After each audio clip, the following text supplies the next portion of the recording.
You know, I can play these games people talk bad about, like Forsaken, and thinking to myself, how bad can they be? It's probably not that bad. Only to find out that, yep, it's that bad.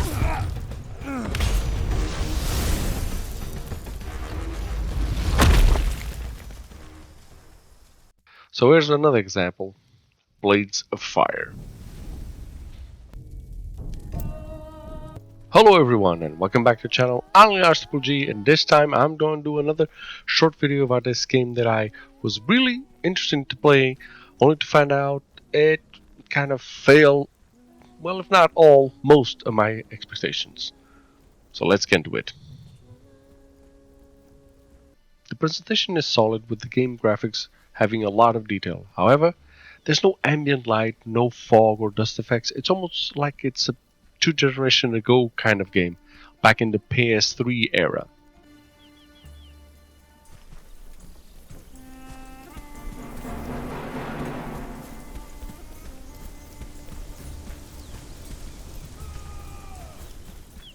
You are immediately thrown into action with little to no context to it. At first, I thought I was just helping some travelers along, to find out they were coming to see me, to find out that I must go now kill the queen.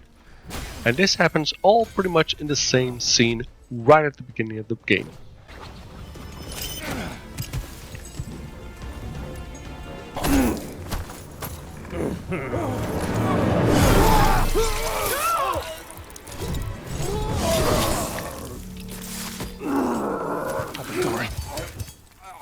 The thing is, after this, the game does not tell you where to go. There's no marker on the map, no arrow to or path for direction. There's not even a light on the horizon. So I end up going all over the place, like a rat in a maze trying to find the way out, or forward in this case. Another thing I noticed right away is there's too many systems. In combat, you can hit from 4 different directions, but you get no info about what is the best angle to fight against said enemy, so you need to try pretty much all. You can forge a variety of weapons with 2 types of attack, puncture and slash, that you need to cycle between to find out what works best for each enemy. You also have a stamina bar that depletes if you block or dodge, but it's very confusing to use because they are both on the left triggers.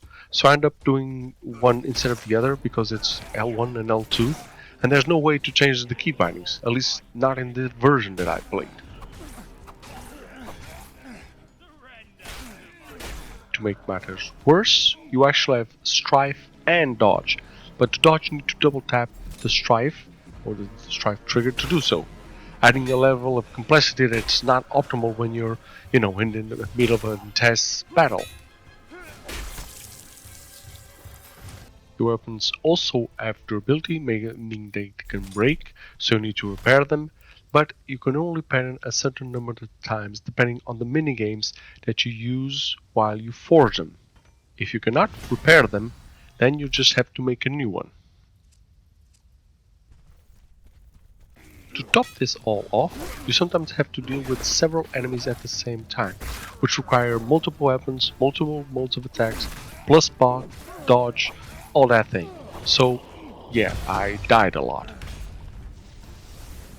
And when you die, you lose the weapon you were holding. And even if you kill everyone and then go back to save to make a fresh start, with full energy, the enemies will all respawn. So you have to do this entire thing all over again.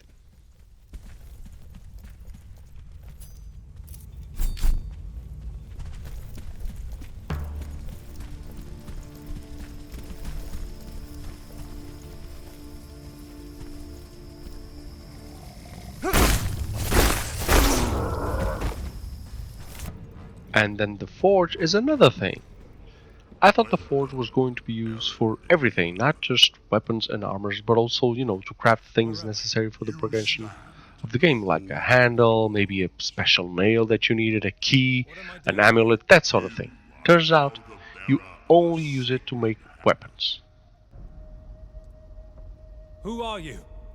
And what do you want from me? Forge your steel here, and prove yourself worthy. The way it works is pretty straightforward. You get materials and put them together to make weapons. Better materials, better weapons. Blueprints for weapons are either dropped from bosses or rewarded after killing a certain number of enemies. You can choose the material that you are going to use in each specific part of the weapon, the handle or the blade or that sort of thing. So the better materials, the more durability the weapon will have. The problem is the minigame. You need to align the metal bars to a white line that appears on screen, and this depends on where you hit it, how hard you hit it, and from what direction you hit it. Again, too many systems. It's practically impossible to get this thing right. There's also a bit of RNG involved in how the metal reacts that honestly I couldn't make sense of.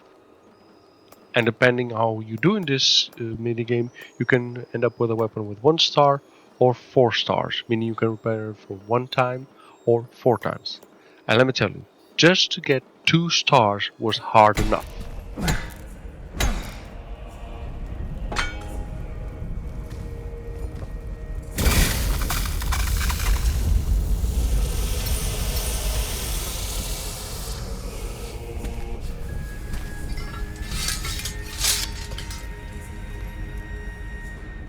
One time I did manage to go up to 4 stars, but this was after 5 or 6 trials on the same weapon, and I have to look up a video on YouTube just to figure out how to do it. Otherwise, I would never get it above 1 or 2 stars. Then, after all this, after the forging, after the weapons and all that, you still have to account for enemy behavior. Like, if you dodged one who's about to hit you with a hammer, he will spin 180 degrees just to get you. If you lock onto one, he will just walk back into the middle of the crowd, and not only will you not hit him, your attacks will also miss those enemies who are closer to you. And if they can gap on you, man, that's game over.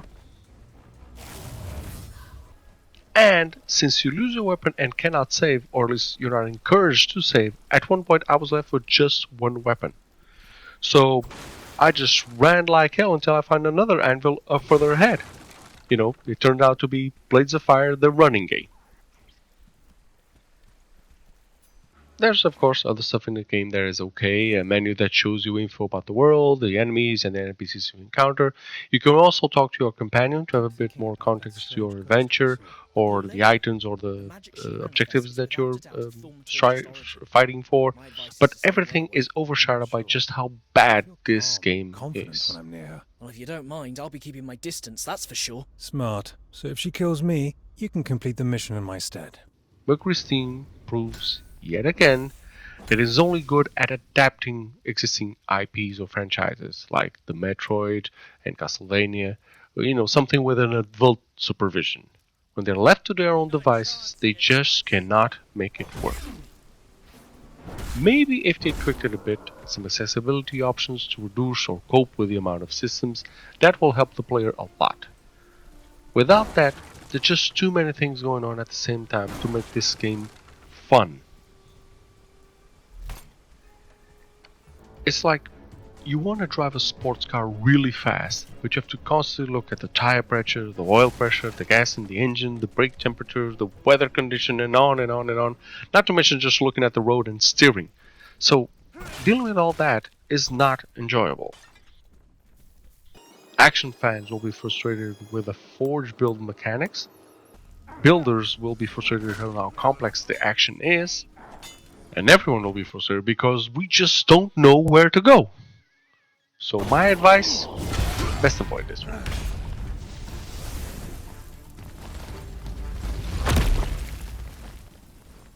So that's been the video, guys. I hope you enjoyed it. I don't like dissing on games, but I don't know, Mercurysteam just is capable of the absolute best and the absolute worst, so you know, I just had to put my 3 cents out there.